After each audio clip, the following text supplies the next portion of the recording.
After achieving immense success in endurance racing throughout the late 80s and early 90s, Sauber and Mercedes announced that they would be entering Formula One in 1992. The first time that the German manufacturer would enter Formula One since 1955. A lot of progress was made on the project, and Mercedes had also announced their driver lineup would be Michael Schumacher and Austrian Karl Wendlinger, who had both driven for Sauber Mercedes in the World Sports Car Championship. Sadly, the program would be axed by Mercedes during a heated board meeting in October 1991.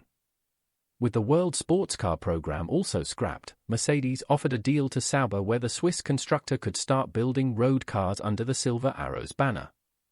However, Sauber decided to continue their F1 development without Mercedes backing, and would join Formula One in 1993 and would even help Mercedes join as an engine supplier, and the rest is history. So what if the original plan had gone ahead?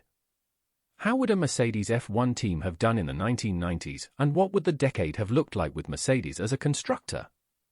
Well, let's start in an alternate 1992. After 37 years away from the pinnacle of motorsport, Mercedes would return to the sport. Their driver lineup would have consisted of Michael Schumacher, who had driven for Jordan and Benetton the previous season, and Karl Wendlinger, who had driven for March in the final two races of the 1991 season.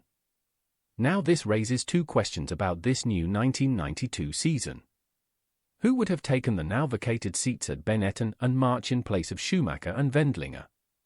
According to Ross Brawn during a Beyond the Grid interview, Nelson Piquet had intended on remaining at Benetton for the 1992 season, but once Michael Schumacher was signed for 1992, Piquet realized that Schumacher would be the new number one driver and decided to leave, eventually retiring from Formula One and going to IndyCar instead. With Schumacher at Mercedes though, I think that Piquet would continue with Benetton in 1992, alongside Martin Brundle. In the case of March, instead of sending Wendlinger to Arrows, Sauber and Mercedes could pay them to sign another Mercedes protégé, Heinz-Harald Frentzen, who had also raced for Sauber Mercedes in endurance racing. I think he could benefit from racing in F1 in 1992 and 1993 rather than spending these 2 years racing in Japan. So what would this alternate 1992 season look like? I think Sauber would be an upper midfield team who would finish in the top 10 more often than not, and would score double-digit points. I think Michael Schumacher could drag the car to a podium at some point, especially at the rain-affected races such as the Belgian Grand Prix that Michael Schumacher won in reality, although I doubt he would replicate this in a Mercedes. Apart from that though, I don't think that the 1992 season would be too different from the real thing since Williams were just so dominant. Now we move on to the 1993 season where Mercedes would enter their second season instead of Sauber's first. Michael Schumacher and Karl Wendlinger would remain at the team, meaning that J.J. Leto, who drove for Sauber in 1993, would have to find somewhere else to drive this season. Elsewhere, I think that Nelson Piquet would do one final season at Benetton in 1993, alongside Riccardo Patrese, who joined the team from Williams. With manufacturer backing and a year's worth of experience, I think that Mercedes would do better than Sauber did in the real 1993 season, and could even start to be considered a front-running team in F1. They would certainly still be behind Williams on pace, but I could see Mercedes being just behind McLaren and Benetton, which means that Schumacher could potentially win a race this season, but I would still doubt it due to the pace of the car. Overall, the 1993 season would be pretty similar to how it was in reality. 1994 is the year where this timeline would really start to diverge from reality. Benetton would have a big problem with their driver lineup heading into this alternate 1994. Riccardo Patrese decided to retire from Formula One at the end of the 1993 season after the longest career in F1 history at the time, and considering that Nelson Piquet was 2 years older, I think that he would retire as well. In reality, J.J. Leto was signed by Benetton after an impressive season at Sauber in 1993, but since this would not have been able to happen with Mercedes on the grid, J.J. Leto would have had to driven for a weaker team in 1993 and would be far less likely to be on Benetton's radar. So Benetton needs 2 new drivers in a season where they will be fighting for the championship. I think in this scenario, Alain Prost could drive for Benetton in 1994. As I explained in my What If Alain Prost Did More Seasons video, the Frenchman wanted to remain in F1 in 1994, but refused to be teammates with Ayrton Senna at Williams. He was aiming to return to McLaren in 1994, but after being disappointed with their car, he decided to retire instead. But if Benetton were looking for a new number one driver, Prost would have been the perfect candidate for the team. The second seat's two main candidates would be Michele Alboreto, who is most well known for driving for Ferrari in the mid-80s, and Luca Badoer, who is also most well known for driving for Ferrari in 2009. It seems that Alboreto was the better-rated driver at the time, so I think Benetton's driver lineup in this alternate 1994 would be Alain Prost and Michele Alboreto. Some of you might be asking, but what about Jos Verstappen? Well, he was never actually supposed to drive for Benetton in 1994. After winning the German Formula 3 championship in 1993, Benetton signed Verstappen to be their test driver for the 1994 season. But after JJ Leto was injured just before the start of the season, Benetton were forced to make Verstappen one of their drivers when the Dutchman was not ready while Leto recovered, resulting in the mess that was the second Benetton seat in 1994. Mercedes would start the 1994 season with Michael Schumacher and Karl Wendlinger, but Wendlinger would have a horrific accident during the Monaco Grand Prix weekend, which he would never fully recover from. Heinz-Harald Frentzen would replace the Austrian at Mercedes, meaning that the German team would have an all-German lineup from the Spanish Grand Prix onwards. It's difficult to predict how good Mercedes would have been in 1994, but personally I think that with the rule changes in 1994 to slow down the top teams, and with Sauber and Mercedes resources, I think that 1994 would have been the year that Mercedes would finally be able to rival Williams and Benetton on pace. This season would still be as tragic as it was in reality, but now we could potentially see a three-way fight for the championship between the Benetton of Alain Prost, the Williams of Damon Hill, and the Mercedes of Michael Schumacher. Personally, I think that Alain Prost would beat Hill and Schumacher to the championship. Not only because the Benetton was quicker in the first half of the season, but because the Frenchman's experience and conservative driving style means that he is far less likely to make the mistakes that Schumacher made in 1994. So Alain Prost would win his fifth World Championship, matching the great Juan Manuel Fangio, and also become the first driver since Fangio to win two back-to-back World Championships with two different constructors. With Alboreto in the second Benetton, I also think that the Italian team would win the Constructors' Championship instead of Williams in 1994, with Sauber Mercedes third. Moving on to 1995, and once again I'll start with Benetton's driver lineup. Alboreto retired from F1 after the 1994 season, meaning that Benetton needed to find a new number 2 driver. In reality, Johnny Herbert took the second seat at Benetton, but this wouldn't be so likely in this timeline. The reason Herbert ended up at Benetton in the final two races of 1994 was that he got to do a testing session with the Italian team after JJ Leto and Jos Verstappen had been so disappointing during the 1994 season, and Benetton were desperate to find a better driver to try and win them a Constructors' Championship.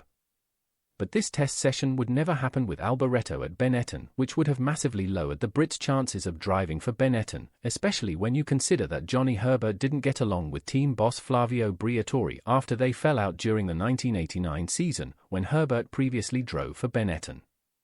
So who ends up at Benetton alongside Alain Prost in 1995? Well, personally, I think that they would choose Jos Verstappen after spending a year as their test driver in 1994 in this timeline. Now some of you may be skeptical of this choice since Jos Verstappen had a terrible debut season, but you have to remember that he was never supposed to drive for Benetton in 1994 and was only supposed to be the test driver to gain experience. Jos Verstappen would become a competent driver after his first season, especially in wet weather races, earning him the nickname, Jos the Boss. Think of it like how Yuki Tsunoda struggled in his debut F1 season, with many saying that he was brought into F1 too soon and needed more experience. Now that he has that experience, he is a far more competent driver. This alternate 1995 would also create a dilemma for McLaren, who switched to Mercedes engines after a disappointing season with Peugeot in 1994. This wouldn't be able to happen though, since Mercedes would be focused on their own team. So what do McLaren do now? Well, they could stay with Peugeot, but I doubt anyone at McLaren would be happy with this. Personally, I think the most likely option in this scenario would be to go back to Ford engines, which they previously ran in 1993. With Benetton ditching Ford for Renault, this could also make McLaren the works Ford team. Mercedes would retain Michael Schumacher and Heinz-Harald Frentzen for the 1995 season and should be able to compete with Benetton and Williams once again for the championship. Predicting how this season would have gone is very difficult. I think we would get another three-way fight for the title between the Benetton of Alain Prost, the Mercedes of Michael Schumacher, and the Williams of Damon Hill, although the latter's championship hopes would fade throughout the season. Prost's age could lead to him losing speed, although he would be less likely to make mistakes compared to Schumacher. Personally, I would go with Alain Prost winning the championship this season, making the Frenchman a six-time world champion, surpassing Juan Manuel Fangio's record. In the real 1995 season, David Coulthard and Johnny Herbert were able to achieve their first wins despite being the number 2 drivers at their teams, so it's possible that something similar would happen to Jos Verstappen and Heinz-Harald Frentzen in this alternate 1995 season. 1996 would be another season which would be wildly different to reality. This was the season where Michael Schumacher joined Ferrari and started creating the Dream Team, with plenty of ex-Benetton staff such as Ross Brawn. However, with the German comfortably the number 1 driver at Mercedes in this timeline, not only do Ferrari not get the German superstar, but they don't get the great Benetton staff that followed him, meaning that Benetton will remain competitive in at least 1996 and 1997. That's not to say Ferrari can't become competitive again, especially since they would still have greats like John Todt at the team, but I doubt they would be as strong as they were in reality, at least in the late 90s. So what would the Ferrari driver lineup be in this alternate 1996? Well, I think that Eddie Irvine would still join like in reality. Out of John Alesi and Gerhard Berger, Berger was the one Ferrari were looking at keeping alongside Schumacher in reality, but that was because they wanted a clear number 2 driver, which Eddie Irvine would be. So I think Ferrari would have John Alesi and Eddie Irvine as their drivers in 1996. Elsewhere, I think that Benetton would retain Prost and Verstappen, Mercedes would retain Schumacher and Frentzen, Williams would sign Jacques Villeneuve to drive alongside Damon Hill, and I'm not sure where Gerhard Berger goes. I don't think the Austrian would be interested in driving for a midfield team at this point in his career, and I honestly think he would just have to retire from F1 at the end of 1995. So in this alternate 1996, Benetton remain as competitive as they were in the previous 2 seasons, leading to Alain Prost once again fighting Michael Schumacher for the championship. The Williams drivers of Damon Hill and Jacques Villeneuve would also be title contenders due to their speed, but both drivers would be too error-prone to win the championship. Like the previous season, it's just too close to call. But personally, I'm going to go with this being Michael Schumacher's first world championship, 2 years later than reality. Moving on to 1997 next, and one of the big driver changes was that Damon Hill was replaced at Williams by Heinz-Harald Frentzen. I think this still happens in this alternate timeline because Frentzen would realize he can't win a world championship while teammates with Michael Schumacher, and so he would leave Mercedes. So who replaces him? Well, Mercedes will probably want a clear number 2 driver to support Michael Schumacher, and looking at the real 1996 standings, I think that the clear favorite would be Rubens Barrichello. He had a pretty solid 1996 season and was highly rated. We also know with hindsight that Barrichello would be a great teammate for Michael Schumacher. 1997 would be the final year of the Schumacher-Prost rivalry, with Prost retiring at the end of the season, and due to his age I don't think he would really be able to compete with the German. Jacques Villeneuve could also be a title contender, but once again, he would be too error-prone to win the championship. So this is the first season where I can confidently say that Michael Schumacher and Mercedes would have won both championships.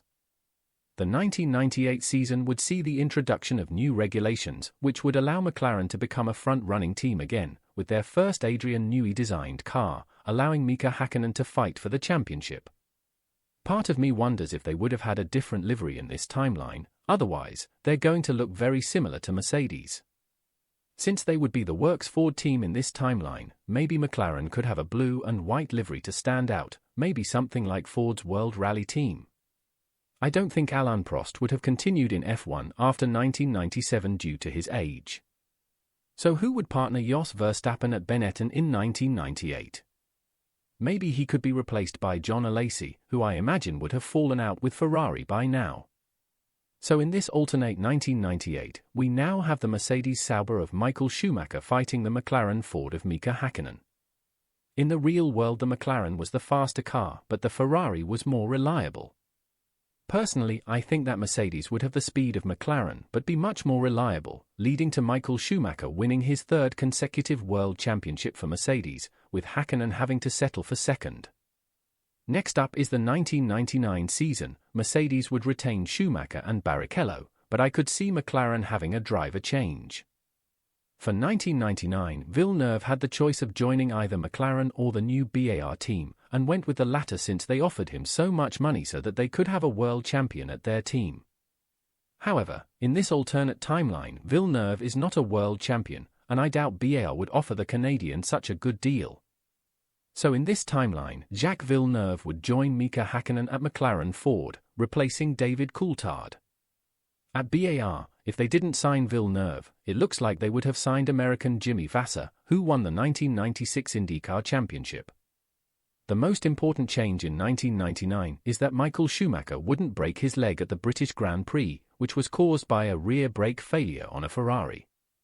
So I think that once again, Michael Schumacher would win the World Championship with Mercedes, and honestly with how many mistakes Häkkinen made this season, I think Jacques Villeneuve would finish runner-up, with Häkkinen third. For the 2000 season, one of the biggest dilemmas would be McLaren's engines. Ford decided that they wanted to enter F1 as a constructor, and bought the Stewart F1 team, and renamed it to Jaguar, which Ford owned at the time. This means that McLaren would no longer be the Works Ford team, so what do they do now? They could continue as a customer Ford team, but I imagine that McLaren would want to be a Works team with someone, so who could that manufacturer be? Well, honestly, I could see that being Honda.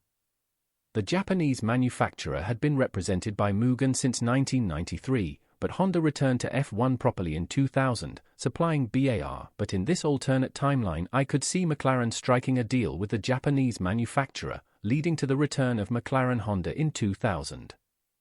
Maybe they could run a livery like the Zaxbyed cars of the 1980s, so that they can use Honda's racing colors, and keep title sponsor West happy. Sadly, this means that McLaren would be far less competitive than they were in reality, leading to Michael Schumacher comfortably winning the 2000 World Championship. And I imagine it would be the same story the following season, meaning that 2001 would see Michael Schumacher win his sixth consecutive World Championship with Mercedes, equaling the record held by Alain Prost in this timeline. As we know, dominance never lasts forever in F1, and that would be true of Michael Schumacher and Mercedes in this timeline. Mercedes would start to run into trouble with their engines in 2001. Paul Morgan, the man in charge of Mercedes' engine program, passed away in a plane crash, and with the FIA making new rules that negatively affected Mercedes, their engines became increasingly worse compared to the competition during this time period. In this alternate timeline, not only would Mercedes' engine program be affected, but the FIA would also look into the constructor and how they could slow them down. We would also start to see the rise of many star drivers during the early 2000s who could take the fight to Schumacher. This could lead to the following 3 seasons being very exciting, because it's honestly hard to tell who could have won during these 3 years. Mercedes would suffer from the FIA trying to slow them down to make the sport more exciting, and their problems with their engine department during this time wouldn't help matters. Ferrari would benefit from this, but without the dream team that brought Ferrari to dominance in reality, the Italian would still have the problems they had in the 90s. Renault would be a lot more competitive since Ross Brawn would still be in stone, but it's hard to know if they would be competitive enough to win championships during these 3 years. McLaren Honda are a bit of a wildcard during this time since they would be so different from who they were in reality. Williams would be the only top team that would remain the same as they were in reality, although that includes all of the problems they had as well. Honestly, I think this could lead to these seasons being very exciting with no one able to dominate, and maybe we would get 3 different champions during these 3 seasons. But it is very hard to predict. By the time we get to 2005, I think Renault and Alonso will have pulled away from the rest of the pack like they did in reality, and with Michael Schumacher retiring at the end of 2006, I think I will stop the video here, although I could still make a part 2 later. But for now, see you next time.